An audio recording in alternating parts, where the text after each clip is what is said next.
Joining us on Chaos TV now is Andrew Blight, who's with us to tell us more about their amazing new project, Carenow, a quick and easy way of volunteering in the care sector, which is perfect considering the interview we had yesterday, talking about, a lot about how there's a lot of jobs in needed really, and volunteers needed in the care sector. So let's get on with this. Andrew, thank you very much for joining us. Thank you. Thank you very much for coming in. So Carenow, I've not heard of Carenow. Now, who is Carenow, and what does Carenow do? Okay, so Carenow is a very new volunteer scheme that's been set up predominantly for the care sector in Cornwall, focusing more on the residential homes.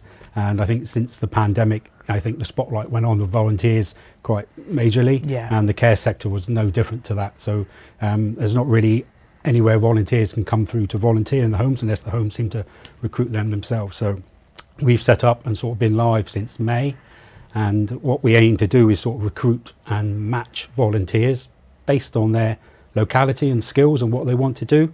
And so once a volunteer registers through our website, one of the team will contact them, have a chat with them, to understand what they want to do, where they live, and try to match that ideally. We will then kick off the sort of mandatory enhanced DBS checks, which will require for a lot of these homes. We also provide training, so we're trying to do a basic core training because a lot of people don't have that awareness of what is inside of a care home. So the training we're looking at, what we're doing is linked to the care certificate. So if there are people that want to move on to a career or go into paid work afterwards, this training is not wasted. It sort of fills into that, so to obtain their care certificate. And alongside all of that, we work with the service providers as well to try and create those opportunities that where they might need a volunteer. Fantastic. It's nice to hear again from another guest that there's those opportunities as well in care. I think it's a long-standing sort of myth that there's not really much you can do once you start in the care sector. There's actually plenty you can do if you want to make a career out of it and to offer that training as well. Absolutely brilliant incentive for those who may want to do that. Would you say it's a bit like a centralised place, Carenow, for volunteering? So usually would you have to go to each individual sort of company or care home? Carenow is sort of able to work out where you're best to go without having to do all that legwork. Well, yeah, I think it's part of that as well, and we're trying to do it on more locality because every town or area has a care home, so we don't need the expense of people travelling miles to do that. And generally, like I say, there's so many variety of roles that can be done in a care home. It's not just care, and I think that's one of the things I'll talk about. Is a bit of the misconception and the barriers around that. But yes, there's plenty of roles that can be done within that sector. So what is a typical volunteer opportunity? It can be anything. So, most of ours are sort of around the befriending role, whether somebody comes in and reads to a resident, plays games with them, just chats over a cup of tea, which is kind of ideal. We even had one place they wanted to take a male resident to the local social club to watch West Ham play. So, it's not not an obvious volunteer thing, but these do happen. And we do find that there's a lot of other things like meal support or helping with the activities that could be needed, just an extra pair of hands as well. Because the Alzheimer's Association sort of said 10 minutes of that social interaction a day really does help with that resident well-being, because if they don't have that, there's a lot of loneliness, agitation, that sort of depression that sets in. And our carers are doing a wonderful job, but we know they're short-staffed, so sometimes they don't always get that one-to-one time with the resident. And so having volunteers just to have those conversations and the one-to-one time with a resident gives that time back to carers to carry on their vital care work that they do. Sometimes it seems so effortless, the things that are needed. Things like so simple to you and I, but it makes such a huge difference, doesn't it? And it is, and that just that when I come into this, just realising that 10 minutes makes a huge difference. It's a highlight to somebody. They look forward to somebody coming in every Wednesday morning or whatever day it is, just to have a conversation. And obviously some of these people, they're elderly people, but they've come from various walks of life. They're very intelligent people, some of them, and you can learn a lot from them as well. And that's, there's always a bit of history or a bit of story or something else that you can learn. Brilliant.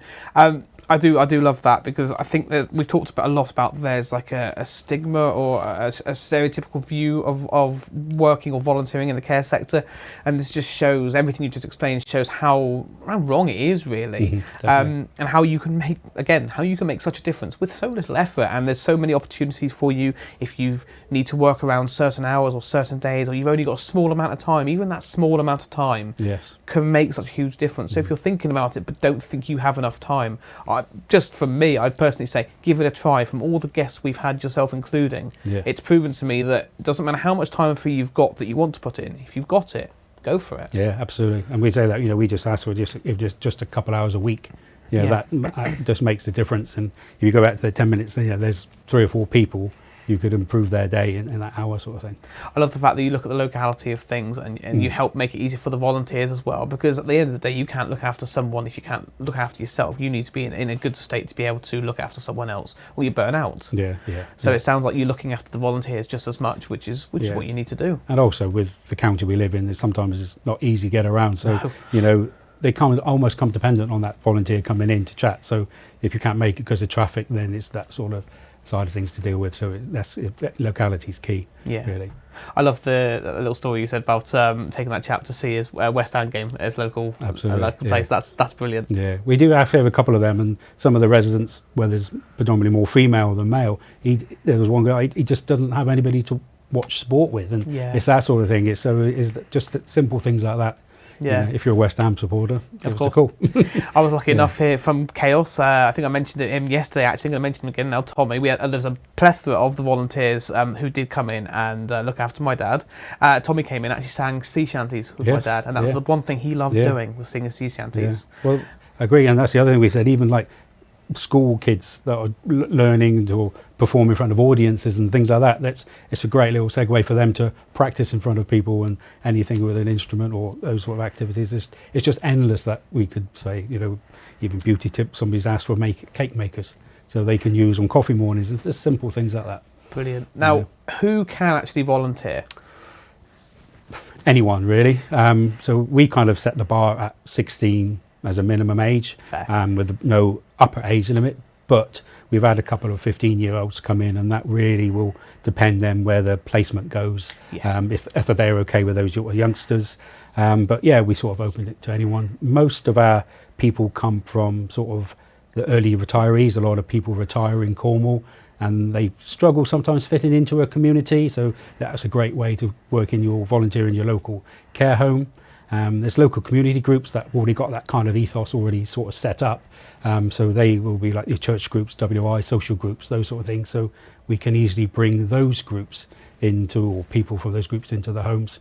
And sometimes we're seeing people that's had a existing connection with the home. So they might have been visiting friends or family previously. So they can, or sometimes want to continue doing that and talking to others. They might have made new friends in there from the other residents. So that's another little category that seems to come back a lot.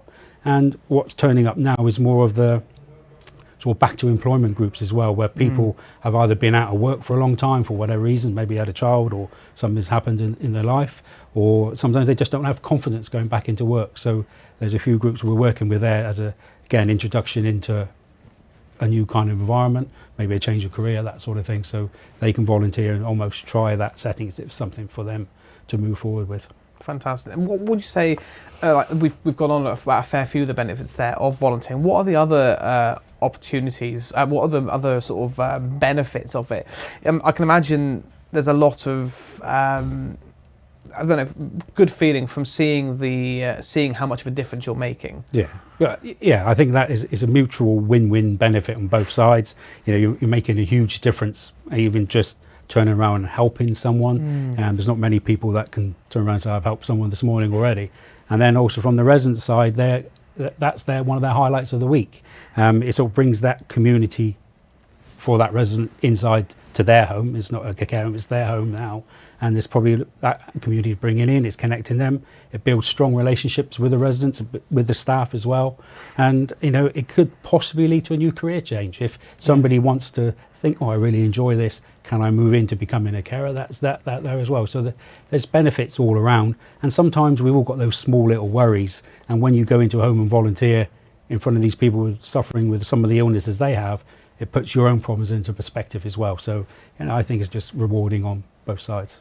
Absolutely. I liked, I was going to mention as well, you talked about them building with the relationships. I can imagine volunteers get quite strong friendships out of going to see the same people they go to see. Have you seen a lot of that yourself? Yeah, definitely. I think that's when I was mentioning earlier, they look forward to that volunteer, whoever we come in, so they've already formed that bonding. And you get to know them as a person, some of the history, and just, a lot about them. And they do become friends. And then you're working alongside the staff in there as well, and that is equally a good strong bonding that you've created. So you do see it. Fantastic. What are the kind of challenges there are for the volunteers or the volunteering process? I think we've got several of them at the moment. To be honest, we're a very new service, and with anything like that, it takes time to build that traction and launch. We need to win the sort of hearts and minds of various people from both volunteers and the providers. And I think, as I touched on earlier, I think some of the biggest misconceptions is the barriers to making it a success. If you ask people, do they want to volunteer in their care home, they'd probably say no because of what they think it is. They don't have that awareness or the job roles or tasks they could do. But, from the things we mentioned earlier, just like chatting with somebody is a volunteering role that we would very, very, very much welcome. And I think, and then also the service providers as well. You speak to them about, would you like a volunteer? I'm far too busy for a volunteer. And which kind of is the wrong kind of message, really, because the volunteer is going to help you with that sort of thing. So it's those sort of misconceptions about what a volunteer can do from the service provider and also the role that a volunteer can do. So that's the kind of message we need to get out. We had a bit of a chat off air as well about various different, not no one specific, but various different groups, charities, and we've talked about this kind of conversation before on Chaos, how some will stay within themselves and they're worried about meeting goals and targets and beating another charity or group. Well, in your opinion, what do you think about that? I can't see the point in it. I think we're all here helping each other for the greater good. That's why I said we're trying to partner up with a lot of these other networks and other sort of volunteer charities are helping us out as well, what they've done, and some of the things in different counties up the country. And I just think it's the whole sector nationally that's suffering. So any help we can give each other, I think, is a definite benefit. And we are using, like I say, like employment back to work networks. There's a networks that own the relationship with a lot of homes. We're using that as well. So we just we've got to spread the good word and I think help each other out. Absolutely. I feel like when companies do that, or groups do that, if they keep to themselves more, you lose people between groups. So that people get lost between the cracks because no one's willing to reach out and go, we've done what we can. We think they need to go to you now. Yeah, and I do, from what I'm seeing, there needs to be a lot more collaboration over these groups. And, not speaking out of tune here, but there's a lot of funding going here, here and here. And they're very siloed with what they're funding and doing. Yeah. And there's a lot of actually joining up of the separate pots of funding that could work, and I'm not seeing that from the different groups I've spoken to. They're doing a very good job in their own isolated areas, but I think there could be a lot of handoffs between the 2 or 3 groups that we're talking about here. Absolutely. So what is the future for Carenow? Well, first of all, I think we're still going to need to overcome these challenges. That's going to be a push. We've got to get our brand recognised and become that sort of trusted mark that people recognise, that sort of thing.